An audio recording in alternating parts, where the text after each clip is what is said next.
And then let me share my screen. All right, share screen. All right, so we're going to talk about autoencoders. And all the code that you see here is there's this great Keras blog post which just goes through the different types of autoencoders.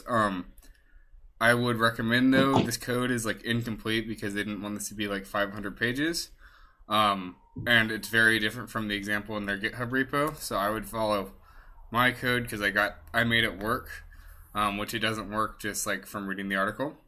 So yeah, we'll talk about autoencoders, and we're going to go through the different, like from like the most basic example of an autoencoder, which is basically PCA, all the way to like the most complex version of autoencoder, like that's like a fundamental type, which is a variational autoencoder.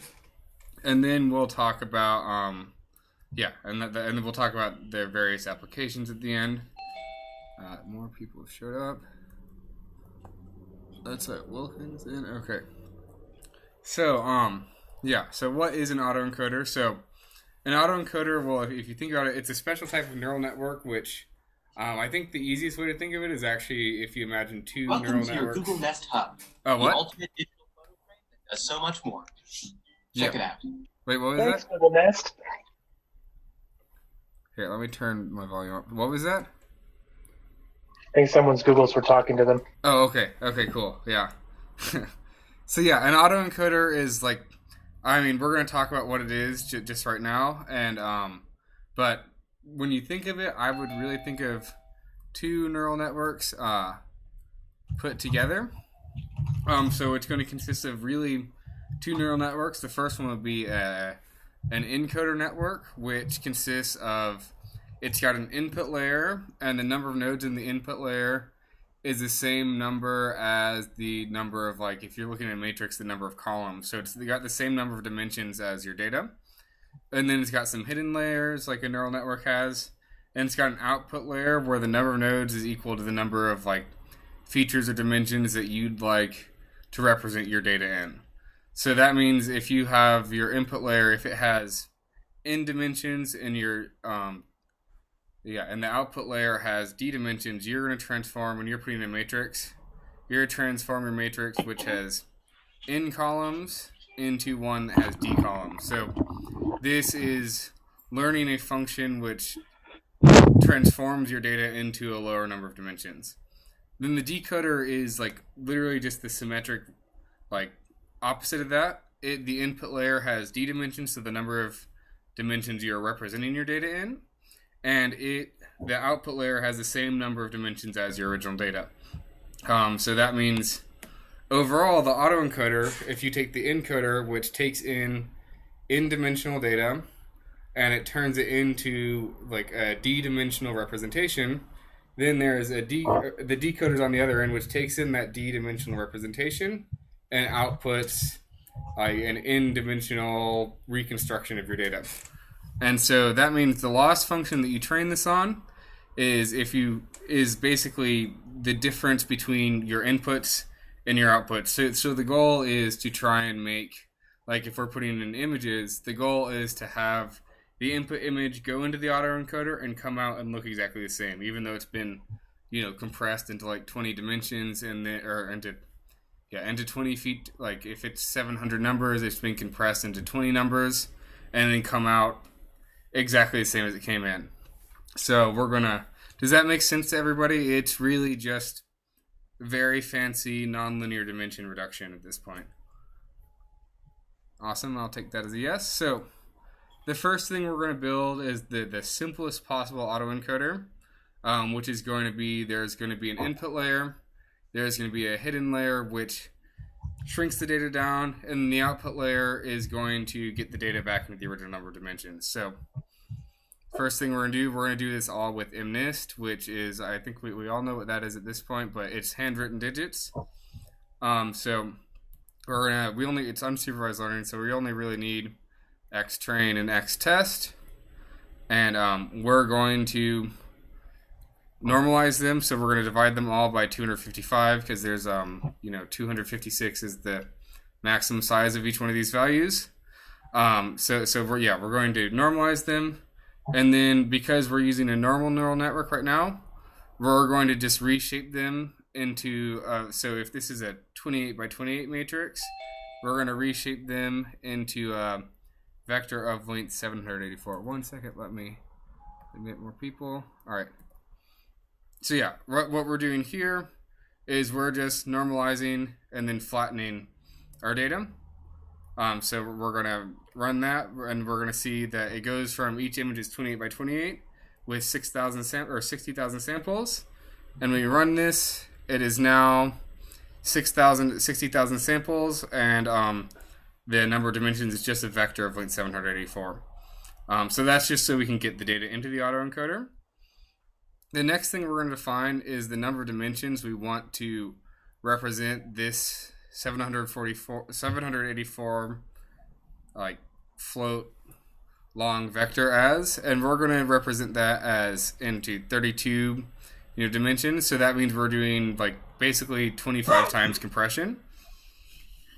And then we're going to design our network, and for this we need the Keras input and dense layers, and we're also going to use this model function, which I think is really nice. So the first thing we need to make when we're designing this is we need to make a placeholder for our input. So we're going to title that input underscore img, and that equals input with the shape of the same shape as our data, so 784. So this is creating the first input layer, which is 784 nodes. Hey David. Yeah. So this is with TensorFlow 1.0 syntax, right? It's with Keras. I think it's. I'm not sure which version of TensorFlow it is. I think it's 1. Yeah, it's like the one right before 2.0. Yeah, this is 1.15. Yeah. Okay, so I guess I'm asking that question is because I generally get confused with this placeholder concept, and is this still required with 2.0 or is this specific to 1.0? I would ask David Stroud. I've only used like this lower version of TensorFlow. Nikhil, offhand, I do not know. I want to say that it is different on 2.0. In fact, I'm pretty confident that it is, but I'd have to look at the documentation for sure. Okay. No worries. Thank you. Yeah, but basically we're creating our input layer, which is going to have 784 nodes. The next is we're going to create our hidden layer, which we're going to name encoded, because when it comes out of this encoded layer, it's going to be encoded in 32 dimensions. So it's going to be a dense layer, which means it's fully connected, and it's going to have encoding dim number of nodes, which is 32 nodes. It's going to use the ReLU activation function, and then the way with Keras that this works right now, I'm not sure about for TensorFlow 2.0, is you do your layer, then the specifications for that layer, and then what goes as the input of the layer goes in the next parentheses. So in this case, it would be the input layer, input image. The final layer we're going to make is we're going to decode the encoded layer. So we're going to title that decoded, and it's going to be a dense layer with our original data had 784 features. We're going to say 784, and we're just going to use the sigmoid activation function, and it's going to take in this previous layer right here, the encoded layer. And then we're going to use this. This is a really useful API for making autoencoders, the Keras model API. So what we can do is we can use this model function, which you put in the first argument is going to be, the first layer. And then all this stuff in here is going to be what like the output layer is. So this is the input layer, this is the output layer, and it automatically, because the input to decoded is the hidden encoded layer, it automatically puts that in your network. And so this makes the full end-to-end autoencoder. So this is going to take in the input image, encode it, and then decode it. And then we can make a separate model for just the encoder, which takes the input image and it ends at the encoded layer. And then we can also make a decoder model, which we have to do this placeholder here and grab the last layer where the decoder is. and it's going to take in an encoded input and output a decoder layer, where it's going to output the decoded version of that. Then the last thing we need to do before we run our code is we're going to compile or configure our model. And in this example, they use the ADA delta optimizer with binary cross entropy as the loss function, which binary cross entropy is like one of the main ones for images. You can also do this with just MSE if you want to play around with that, but it won't perform quite as well. And because this is pretty simple and it's stable and it's very small network, it actually stabilizes like right after 50 epochs. So we're going to train it for 50 epochs with like a standard batch size, and we're going to shuffle our inputs. And as we can see, it kind of bottoms out like right around here. I tried doing this for 100 epochs and it never really goes below 0.10. So 50 epochs is about reasonable. And the next thing we're going to do is we're going to see like how it did visually. So we're going to look at the original images on the top and the decoded images on the bottom. So if we look here, we've taken this image, and somewhere in here we've compressed it into just 32 numbers, and then we've turned it back into what we think the image is, and we get in general a pretty good representation of our image with just this like really simple one layer, like basically an approximation of PCA representation of our data. So the next thing that we can do is right now we have really just done a lot of work to do PCA with our one hidden layer. One good use of this is you can actually tell like your network you can kind of constrain it, so that way instead of having a like dense 32 number long vector that represents this image, you can have this be a sparse representation of that image.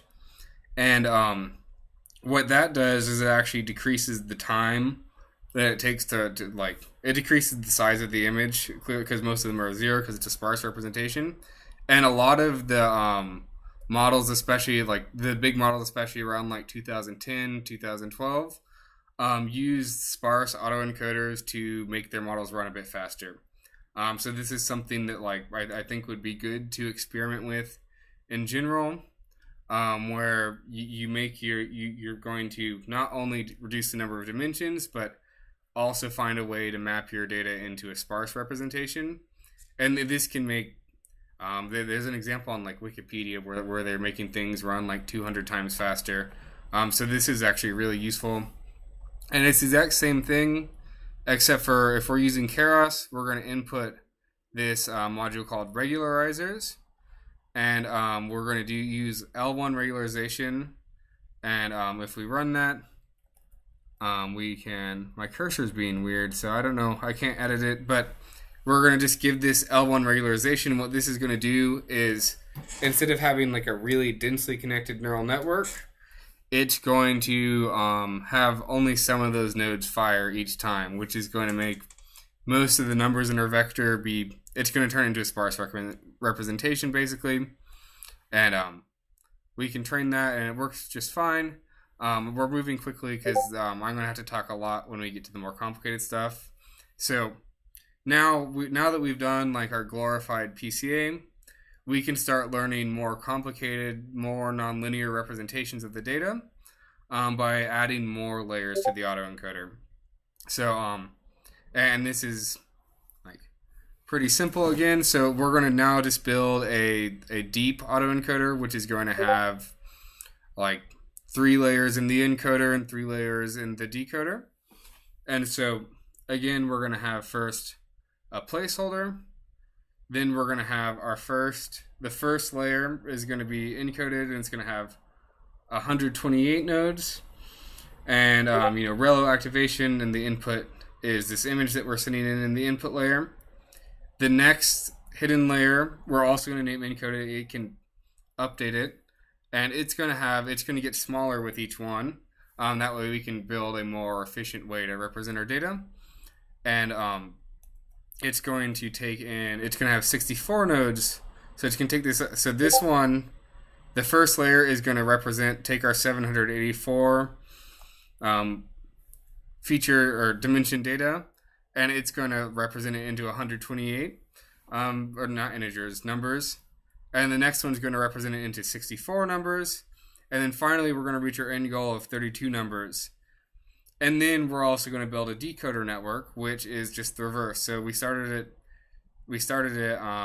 went from 64 to 32. So now we're going to go from 32 to 64, then to 128, then to 784. And we're going to see we're going to see the example where this is going to create a slightly better representation, like slightly better results than we had with our very basic autoencoder. And we'll use the same model API, and then we're going to compile it exactly the same, and we're going to train it. We probably should be training it for 50 epochs, but we're going to train it just the same. And when we run that, we're going to call out the decoded. We're going to predict with the autoencoder our decoded images, and we're going to plot it versus our test again. And we can see that, like, especially this 9 is a bit clearer, and this 5 is a bit clearer, as well as this 9. So if we scroll back up here, we're getting slight improvements in our representation of the data, just by making the network a little more powerful. So the next question you might ask is, well, these are images. Like, why are we using just this normal feed-forward neural network with image data? That doesn't make any sense. And you're right, it doesn't. Like, we would, in any other case, we would use convolutional layers with image data. So in the case of an autoencoder, we can actually build an autoencoder out of any other type of layer. So we're going to, in this example, build, instead of just using standard densely connected layers, we're going to build it out of convolutional layers. So our shape of our data is going to be a bit different. So instead of being a vector, it's going to stay as a 28 by 28 image. And this 1 is here in case there's any colors or anything. We're going to smush that all together. So our input layer is going to take in, it's going to take them from this 28 to 28 down to a 3 by 3 image. Down to a 3 by 3 image, then pull them together. Then it's going to a 16 by 16. I get this math turned around, but this one is we're basically downsampling a bit. Then we're going to downsample some more with this convolutional layer and this max pooling layer. And then we're going to downsample again, all the way down into, an 8 by 8 by 3 by 3 array. So we're making our image smaller and smaller. And then, for the decoder, we're going to upsample. So we're going to go from here, we're going to upsample it to, and then we're going to upsample it some more. Then because we downsampled by a factor of, okay, so pardon me, I don't really do a lot of image stuff. So this convolutional math, excuse me, in general. I think, David, that means that the first number is the number of filters. Yeah. And then the second one, I think, is the filter size, I think. Yeah, I think you're right. So yeah, and the key thing to note really is with the autoencoders, you need the decoder just to be symmetric to the encoder. So in this one, we start with 16, then we go down to 8, then 8 again, and the max pooling, we're going to do 2, then 2, then 2. Here, we're going to go from 8. Instead of pooling, we're going to upsample. So we're going to go with 2, and then a convolutional layer, another one with 8. Then we're going to do with upsample again with 2 and 2. Then a 16 convolutional layer, or upsample. And we're going to upsample, then we're going to put the final output convolutional layer, which is going to be the same as this one. And then we can, with this model API, the nice thing is we can actually specify the autoencoder, the encoder, and the decoder. So the autoencoder, again, is we're going to model the input, and we're going to output the decoded image, and our encoder, input image, and we're going to output the encoded. And we're actually going to be able to see because it's an image, what that convolutional embedding looks like, which I think is really cool. So, So, we, David, actually, quick observation there. yeah. So, if you scroll up a little bit to your model definition. Oh, scroll up. Yeah. Yeah.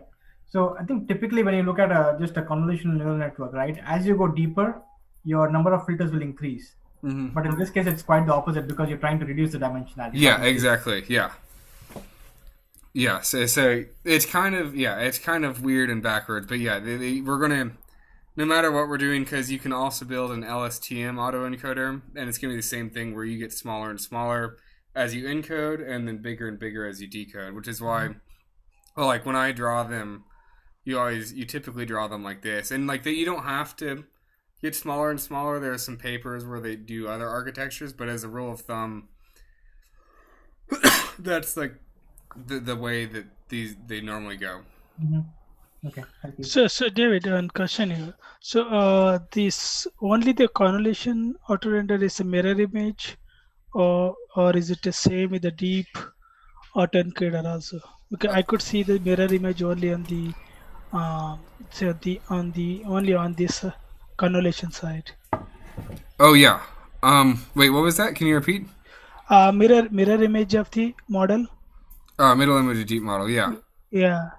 So it is the same in convolution is a mirror image, but if you consider deep or simple auto render, that's it is not exactly the mirror image. Yeah. So we'll go. Yeah, it is. This is the convolutional image, which is actually, it looks like a little less clear in some places, but I think the idea is, I think we also trained the deep one for a bit longer.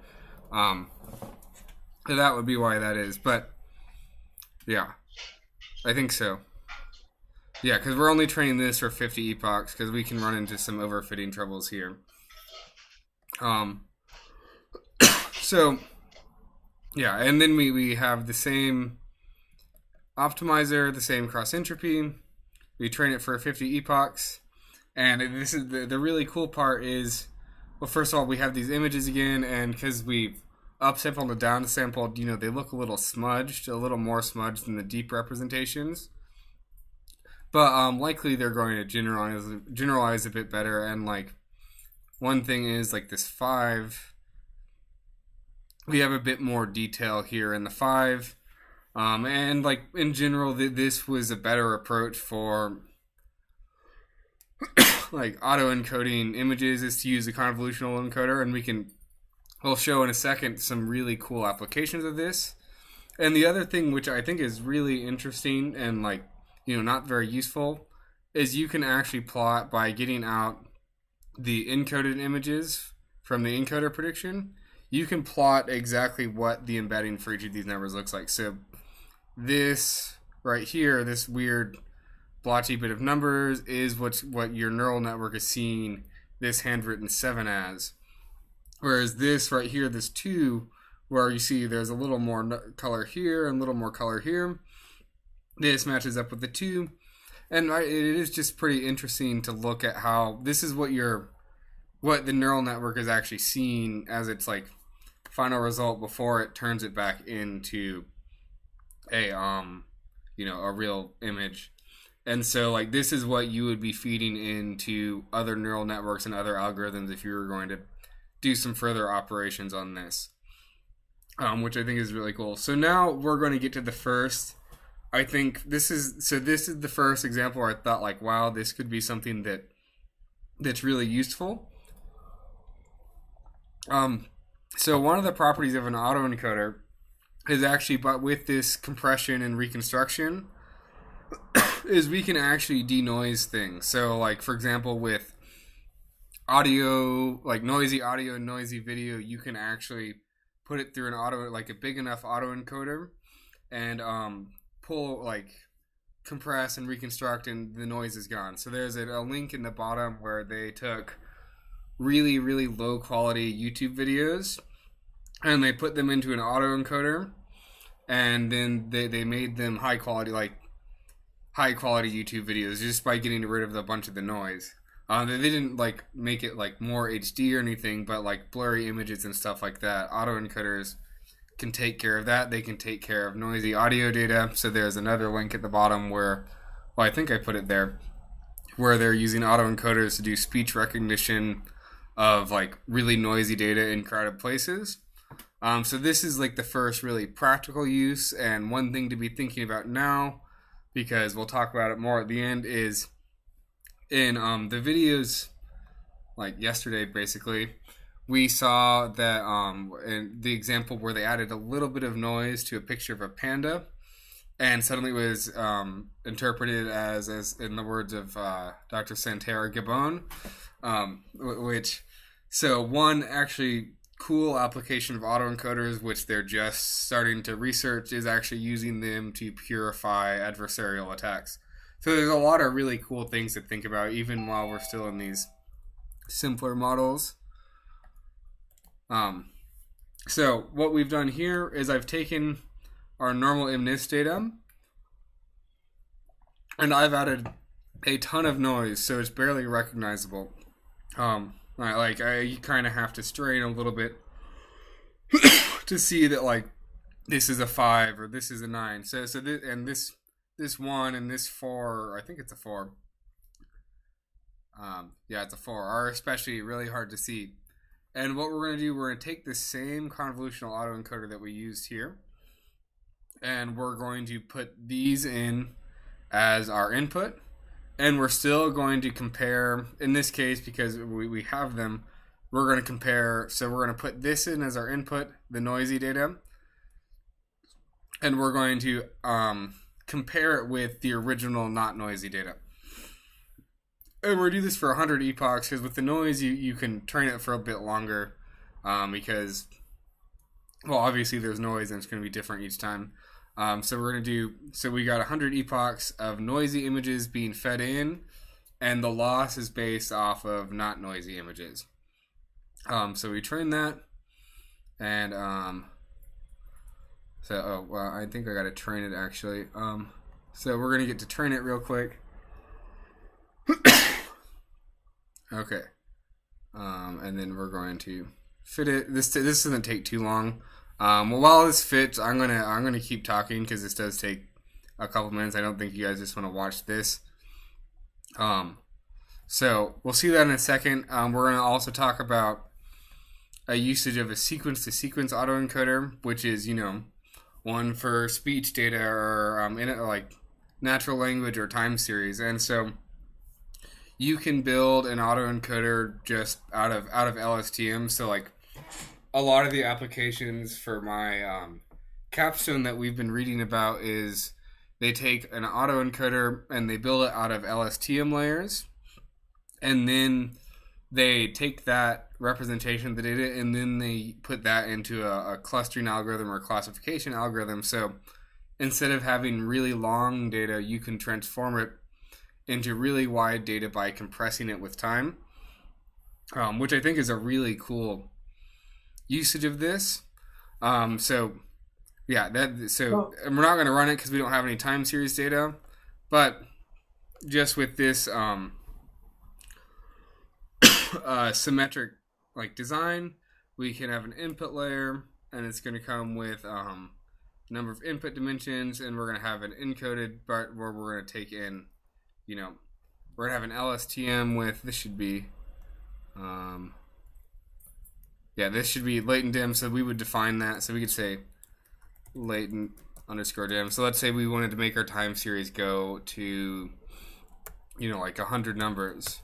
We could take like a time series of length 1000 and put it into an LSTM layer where it will it's going to represent it in a way that has, instead of 100, instead of like 1000 or 4500 dimensions, just 100 dimensions. So then you can do like normal machine learning with that instead of like having to do a bunch of ARIMA or anything like that. And then the one trick with the LSTM is we do a repeat vector for the number of time steps in our data. And then we can do this LSTM to output basically our original data, and we train that with the same loss. And this is you can think of a lot of applications. This I think of clustering and classification for time series, just because that in general is really challenging, and turning the data into a form where it's usable by you is, I think, a really powerful like thing that you can do. So it's still training. Okay, so that's okay. This is now the meat of it, and please So, stop. David, Yeah, sorry for interrupting. yeah. Sorry, I'm talking really fast, so stop me. So in the time series example, right, what exactly are you compressing? So your input is like, let's say 1,000 words, and you're compressing that to 100 words? Is that what you're doing? So yeah, your input. So like the code written here, the input, the shape, the number of nodes is the number of time steps.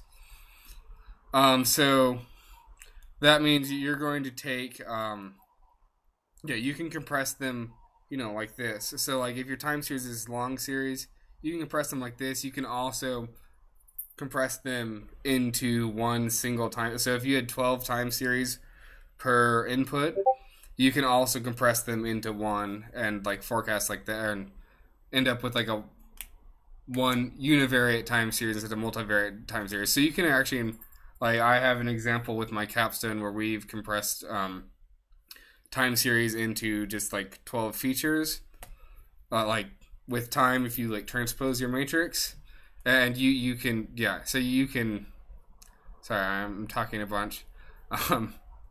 You can compress it either way. In this example, it looks like we're compressing them like a multivariate time series into a univariate time series.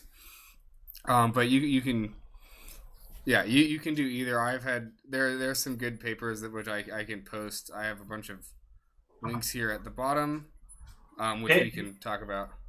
Yeah, David, let me say one thing real quick. Notice the libraries that we're using here all come from Keras.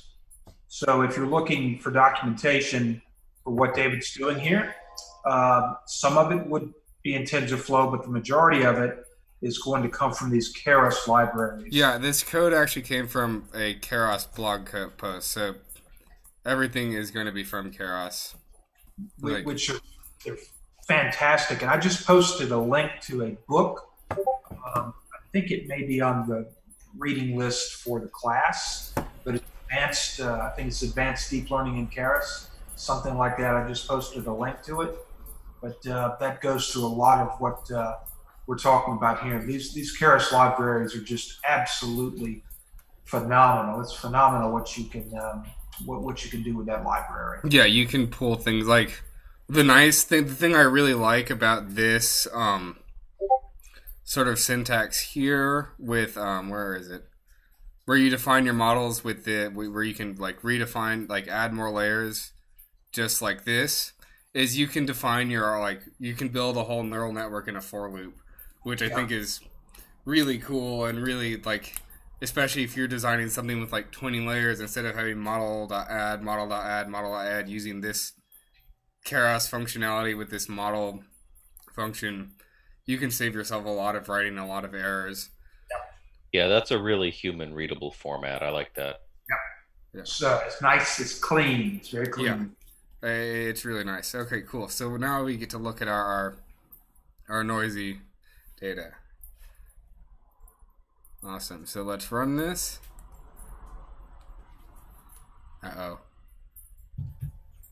Encoder. Oh, we don't need that. We didn't define the encoder. So this is really cool. All right, we took barely readable numbers and we actually turned them into numbers that like pretty much any of us could read. So this is something, if you have noisy data, again, like an autoencoder is really useful, and there's tons of applications for this. And before we get into the most confusing part, the variational autoencoders, but this is a really, really cool property of them, and it means also that like with autoencoders, you can do a lot of data augmentation, and like it won't really affect your results, which is also really nice. So that way, you can make your data sets a lot bigger than they are. And yeah, this is just I think really fantastic property of them, which I think, to me, this is what got me thinking, like, wow, like, there's a lot of uses for this. So now we're going to talk about the scariest and the coolest version of the autoencoder, and the one that I think we're going to see a lot of, like, in the news in the next 2 or 3 years. And that's a variational autoencoder. So what we've done in all of these examples is we've basically learned two functions. We've learned one arbitrary function which maps our data into a smaller number of dimensions, and one arbitrary function which maps our data into a larger number of dimensions, or into our original number of dimensions. So instead of that, but we also saw in the sparse autoencoder example that we can put constraints on the function that we're learning. So like by making our network sparse, we can actually make it learn a sparse function that does the same thing. So one thing that I think people were thinking about for a while is can we like constrain the function in other ways that may be more useful for us? And so that's what a variational autoencoder does. Instead of learning just an arbitrary function that transforms data into different shapes, it actually learns the parameters for a probability distribution which represents all of the data, which I think that's pretty incredible. So it learns, it's called a latent variable model, but basically it's learning the probability distribution of your data, which means that the conclusion of this is that if you put your data into a variational autoencoder, then you now have like this probabilistic definition of your data. You can then sample that probability distribution by adjusting it slightly and generate new samples that are very close to your data. And so like this has, there is DeepMind this year showed that this technique with variational autoencoders, that it can outperform, so we'll zoom in, it can outperform a GAN, and like I think really incredibly. So like big GAN is like the GAN for image prediction, and these faces are all messed up, whereas these ones, like all the images here look very natural, and these are all produced just like randomly with a variational autoencoder.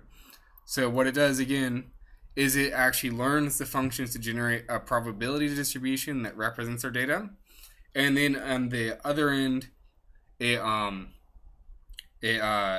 samples that probability distribution to make new samples, which is really cool. So this code is a little more involved, and we're going to talk through it a bit. I'm going to get some water real quick though, because I'm running out of voice. But yeah, this is really cool, and we'll see in a second. There's a lot of really incredible uses for this. David, sorry. Yeah. Another question, right? Sorry, going back to the previous example on the noise stuff, right? So when you train that model, you're actually feeding in both the noisy data and the clean data, right? So you're using the clean data as like your labels, as your loss. So you're taking you have data set which is cleaned already. Yeah. So it takes in. So what happens? Noisy data goes into the encoder, then goes to the decoder, and then it compares that with binary cross entropy to the true data.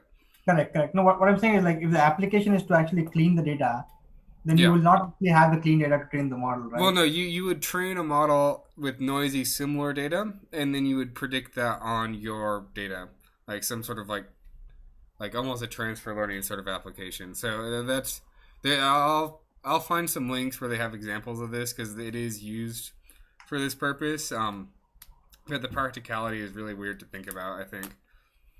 But yeah, I can do that. Okay, thank you. Yeah. So yeah, I'll be right back, guys. I'll leave y'all here to read this stuff or to look at this code, because it's a little scary.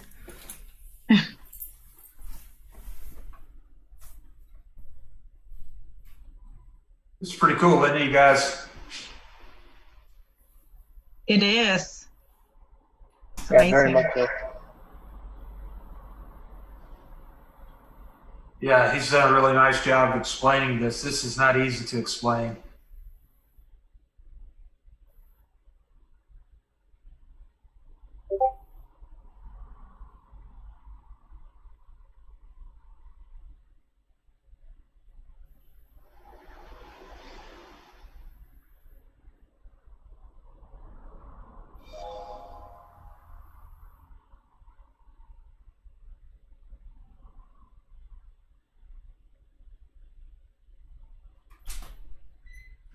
Yeah, the code's on Slack, and all you have to do one or two things. You can go into Playground and actually manipulate the code on your own, but it will not save it. Or you could download it to your hard drive and use it as you normally would. Or you also have a Git option on Colab. Yeah, and you can also copy notebooks, Yep. which is really nice. Very flexible. Yeah.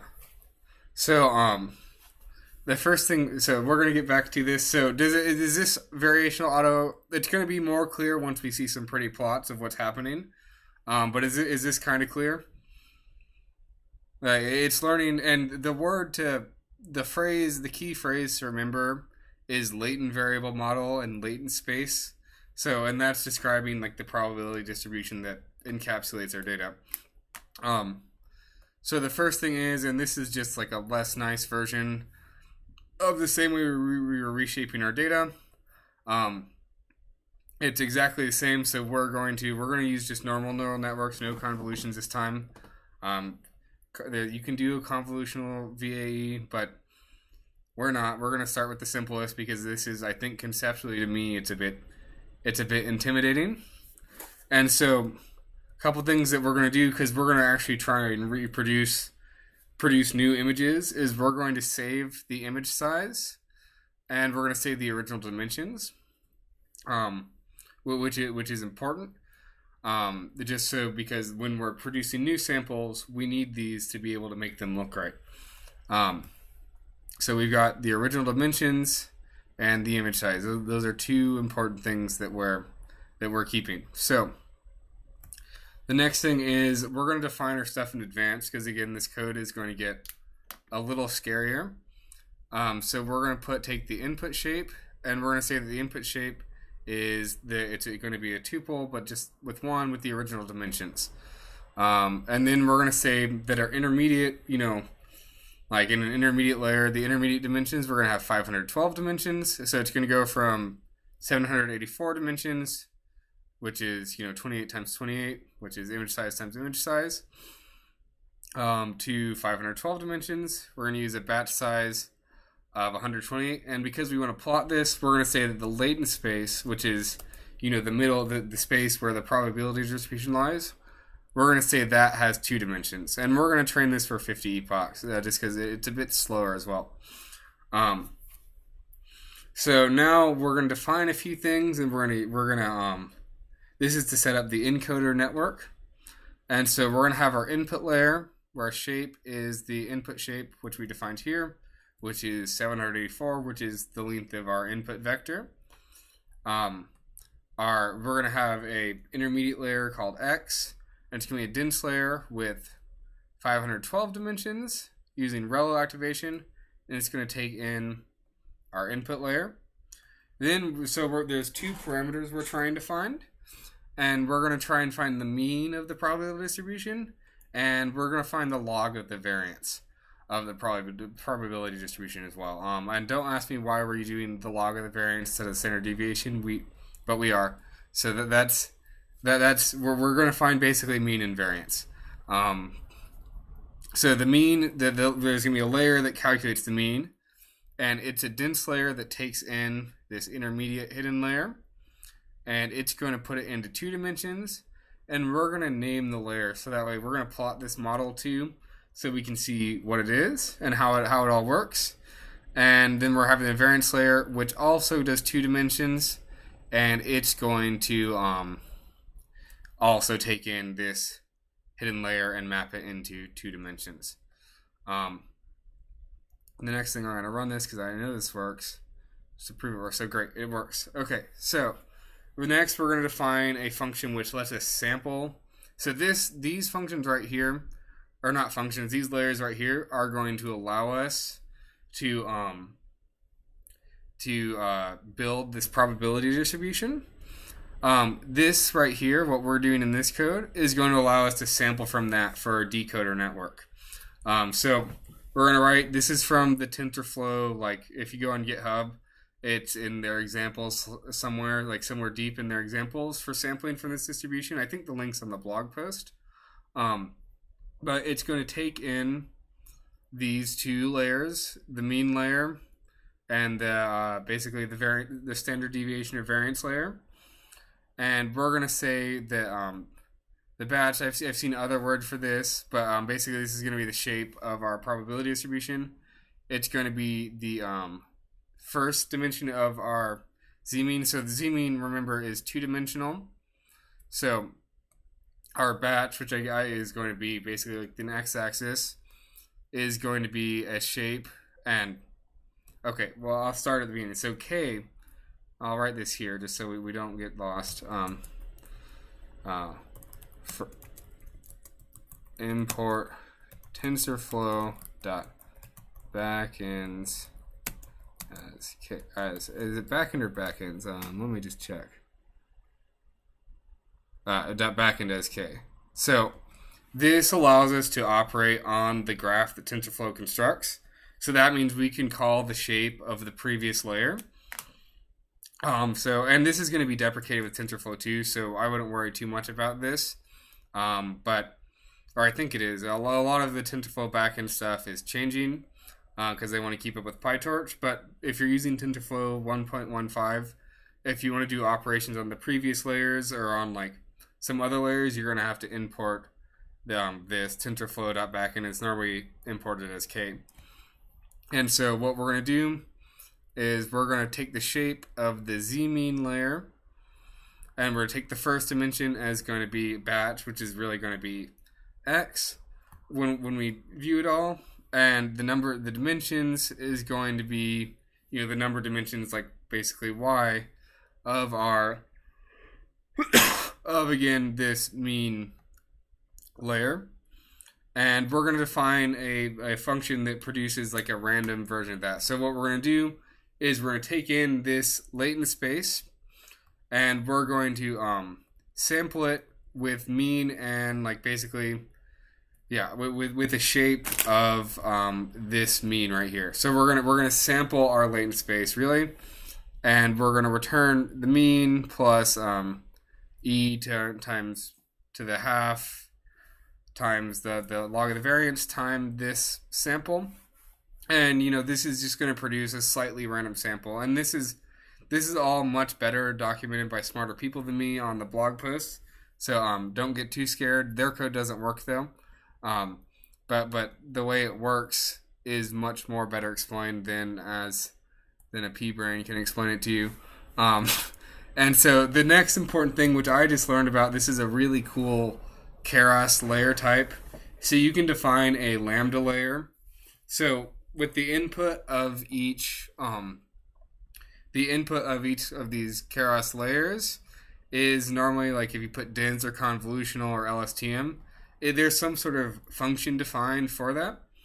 And so you can define your own custom function which operates on the previous inputs as a lambda layer. And so it's going to take in both z-mean and it's going to take in both the mean and variance layers, and it's going to sample them with the output shape being again in two dimensions. And we're going to name this the z layer. And this is a lot. So we're going to sample and then we're going to decode that. So the next thing we're going to do is we're going to take, we're just going to define a decoder layer. And we're doing this code a little differently, and that's just so we can see that there's multiple ways to do things. So like I could do decoder H, I could just put Z here. But then I have to rewrite the rest of my code, so I'm not going to do that. So yeah, decoder H is going to turn it into from whatever dimension it's coming in to 512 dimensions with a ReLU activation, and then this represents what's it called? So this represents just an intermediate step, and then we're going to have another step where we're going to turn that back into the original shape that it came from. So I'm sure your head is spinning, but it's going to be really cool. So the first intermediate decoder layer takes in this lambda, which is sampled. So we sample the probability distribution. We put it into this first intermediate decoder layer, which takes it from 2 dimensions to 512 dimensions. Then we're going to take it one more time, and we're going to call it like the mean, and we're going to take this and transform it into our original 784 dimensions. So it is still a decoder. It's just a little weird, and we can nicely see what this model looks like. So we're gonna have this encoder equals. So the first one is we're gonna define what our encoder looks like. Then we're gonna define what our decoder looks like. Then we're gonna show you the whole variational autoencoder. So we're gonna model the inputs, and it's going to have. So it's going to take these inputs and it's going to map these into these layers, which we defined here, with Z being the final layer, as well as Z mean and Z log of variance. And so if we look at this, your data goes in, it's a vector of length 784. It goes through this next layer, and that maps it into a vector of length 512. Then it's going to learn, the mean and the variance, which we don't really know if they're mean or variance because it's some sort of neural network function, but we're calling them that because we're humans. It's going to take both of those, and then it's going to combine those into the lambda layer, which is the center layer of our autoencoder. So this is the Z layer. So it's going to take the mean and basically standard deviation and make a real number out of it, or a two-dimensional number. Next, we're going to build a decoder model. And we're gonna, we have to do this placeholder here. But other than that, and that's exactly the same as every other decoder example we've done. And what this does is it's going to take in Z, right? And it's going to sample that, and it's going to put that into because this lambda layer, that's where the sampling happens. But it's when you pull from the lambda layer, that's when your data is actually sampled, if that makes sense. So it's going to pull sample data out, map it to 512 dimensions, then map that to our original 784 dimensions. Finally, our variational autoencoder is going to have, it's going to take in our data, it's going to map it into Z mean, Z standard deviation, and it's going to map that back in from, a two-dimensional sample into our original 784 dimensional data. So I'm sure we're lost now, but that's basically how this is working. So the parameters we're learning two parameters really. We're learning again this mean and this variance, and then to decode we're going to sample from a probability distribution, which we're assuming is normal, from that mean and variance, to create new things and compare with our data. David, sorry. Yeah. What's the significance of the 2? Why did you choose the 2 as the latent? Oh, because I want to plot these. There's no real meaning for that. Like if you're doing something real, like clustering them or something more interesting, you could do it into much more dimensions. But I have some very pretty graphics to show y'all, which I can't show in 10 dimensions. Okay. Yeah. So this next bit is going to be a bit scary, and it's because the code in the article is a bit outdated, and the code Keras has on GitHub is a bit confusing. But basically, we're going to define our own custom loss function in a very lazy way without defining an actual function. And how we can do that is we defined up here, we defined outputs, and we defined a inputs layer way up here. And so the thing is now we're using probability distribution. Oh, that's too far. So before we talk about that, we already have binary cross entropy, which compares how our image is compared to our original image. The other thing that we want to make sure of is that we're in the we're in the same probability distribution as our data, as the original data. So we're doing something called KL loss, which there's actually this is defined very well, nicely in the article and on Wikipedia, honestly. But basically, it's a loss function that determines how different two probability distributions are. So we're combining binary cross entropy, which is how much our image looks like. So if it's a 7, we need to figure out A, if the image that we produce looks like a 7, and B, if it fits a probability distribution that a 7 would normally lie in. So that's what we're doing here. So we're going to say we're going to have a loss, which is just going to be a binary cross entropy of our inputs and outputs. We're going to multiply that by the original dimensions. Don't ask me why, but we are, just so we can see the like there's going to be some loss decrease. So like before we were going from like 0.6 to point, we're going from very small losses. So now we're going to make our loss a bit bigger. And then we're going to define the KL loss, which I can't remember what KL stands for, but this is the difference of two probability distributions. It's going to be 1 plus our variance minus the mean squared minus e to the log variance. And then we're going to sum that for each iteration, and we're going to... how does it work? The article defined it much more nicely, so I'll show you all that. Sorry about this. So... oh, wait, we can't see the figures yet. So, yeah. Here is VA loss. So, we're going to have a cross entropy loss. And in this case, they're combining it with divergence from the original probability distribution loss. In our case, we are averaging it. But all we're doing is doing a custom loss function, which is I since making this no longer understand, so I'll have to go through and comment this notebook. And then we're going to add a loss to our VAE model, and we're going to compile it with an atom optimizer. So I will comment through this code. So if you guys just keep your notebooks out, because this is where it got really hairy for me, but I know it works, and it took me a while. So next thing is we're going to fit for 50 epochs.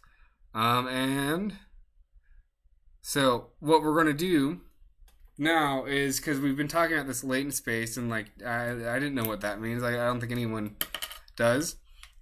We're going to actually plot the latent space with a few batches with the data.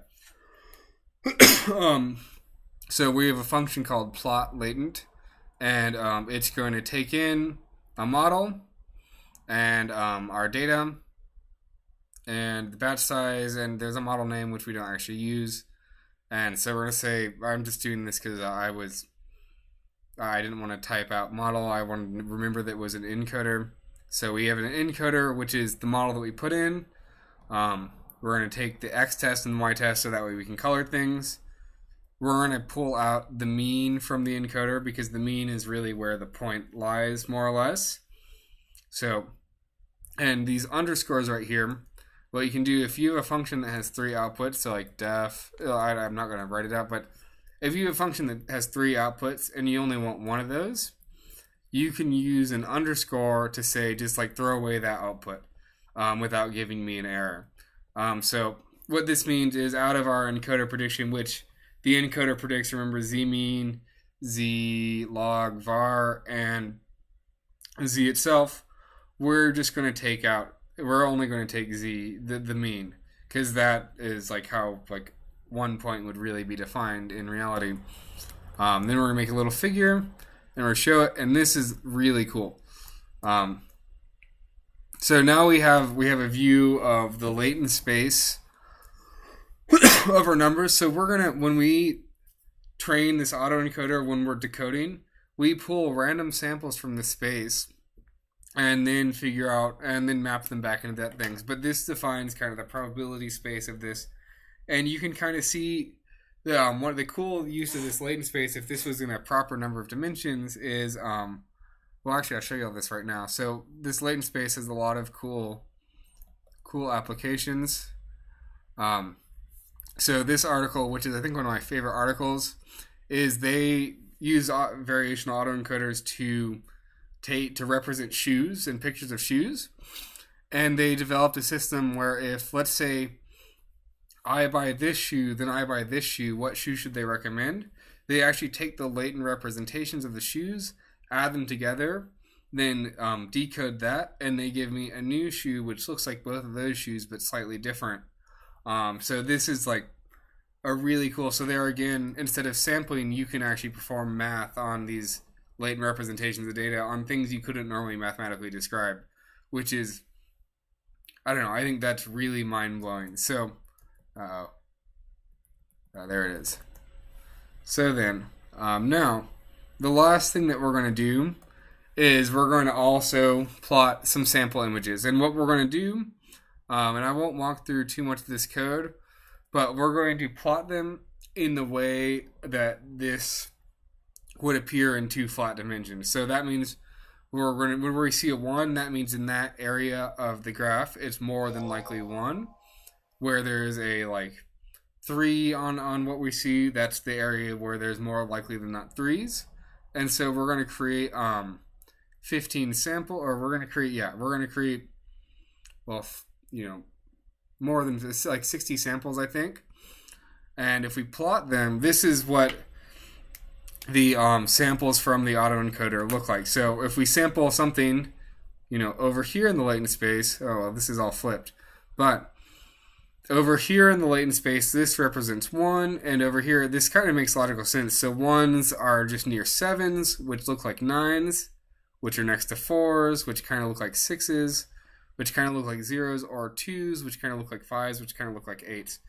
So this is just this is what pulling samples. So the color represents, I believe, what this is most likely to be, like the strength of it believes in that. So like over here, these are kind of dull because, it may be a 2 or it may be a 6.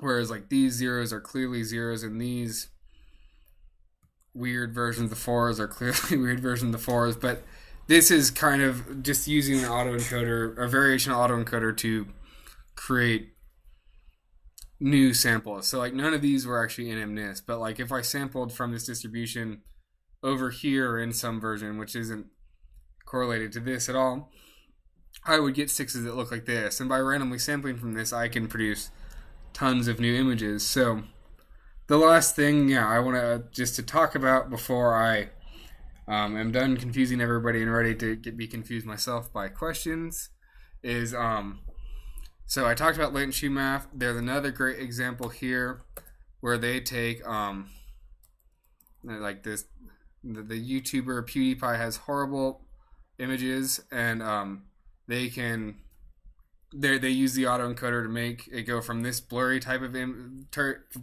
video to high quality videos, which is really impressive.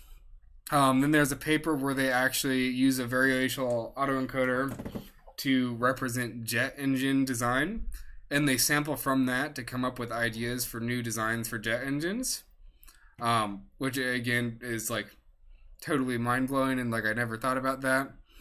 Another paper where this came out in March, where they use variational autoencoders and map this latent space onto some manifold of like their training data, to make sure that there's no adversarial attacks, so it purifies them. And then there's an example where they talk about more uses of latent representation learning, where like, for example, like just conceptually, this isn't what they talk about. Like if I train my VAE on like a bunch of stuff by, some famous Cubist artist, I could get it to output Cubist pictures very similar to his style, and then noisy speech recognition as well. So yeah, hopefully I didn't confuse y'all too bad. I might have, but that's what I got. It's great, David. Awesome. Yeah, great job, man. Very nice. Awesome. Well, yeah. But yeah, hopefully, I think these, I really honestly think that, like, especially variational autoencoders are going to be, like, the big thing for the next couple years. So I think it's really important to learn about them. So David, if I'm understanding this correctly, the main use of autoencoders, not autoencoders, but VAEs, is something equivalent to what GAN would do. Yeah, but it does it like a bit more naturally, I would say, because it relies on the probability distribution. And then, well, so they use it A for that, and B for, there's a whole bunch of usage for this, for a latent representation of like data that you can't normally think about computationally. So, like, especially I think this picture, not this picture, this paper, they use it, they map it into dimensions, and then they actually sample from that to design high performance jet engines, like slightly different, and quickly test which ones will work and which ones won't, which is really cool. So like there's a whole lot of usage for this latent math that like we may not think about, which are like actually really practical. Just like with the autoencoder, where we have like, you know, the fact that we can get rid of the noise is pretty cool, but in a practical setting, like much more useful is reducing something from like an image from like an HD image down into something that's like 32 number, like a vector of 32 numbers. I think that's really, really useful. The same way that they're just now, because variational autoencoders are very recent, like finding new ways to use this latent space to like understand things better, like without having to do so much, I guess. Like, if, for example, with the shoe example, like instead of saying like giving a giant survey of people who like these shoes, they can just add latent representation of shoes together and get something that someone will generally like. And like, I don't know, it's really cool. Yeah, but yeah, I think two uses: the generation as well as usage with this probabilistic representation of your data. Okay, thank you. Yeah.